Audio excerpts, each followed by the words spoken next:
వెలిగొండ ప్రాజెక్టుని వేగంగా పూర్తి చేయాలని చంద్రబాబు గారు ఆదేశించారు. దానికి అడ్డంకులు ఏమున్నాయి అవన్నీ సెటరైట్ చేసి దానికి సంబంధించి ఇదిగో ఇది చేస్తున్నామని మీడియాకి చెప్పాలా.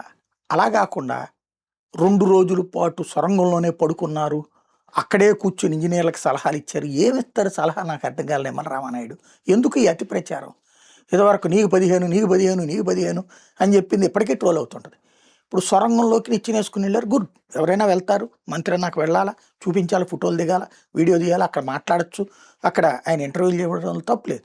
కానీ రాత్రి అంతా సొరంగంలోనే ఉన్నటువంటిది అది ఎప్పుడో ఏ ప్రమాదం జరిగితేనో, ఏ వరదలు వచ్చినప్పుడు, లేకపోతే కనుక ఏ అగ్ని ప్రమాదాలు జరిగినప్పుడు, ఎవరో రోడ్ల మీద చచ్చిపోతుంటేనో అప్పుడు అక్కడ కూర్చుని మంత్రి గారు దగ్గరుండి అవన్నీ చూసుకున్నారంటే ఒక అర్థం ఉంది.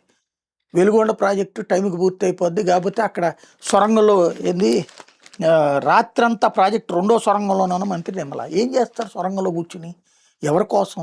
ఇదేం పబ్లిసిటీ? వింతగా లేదు.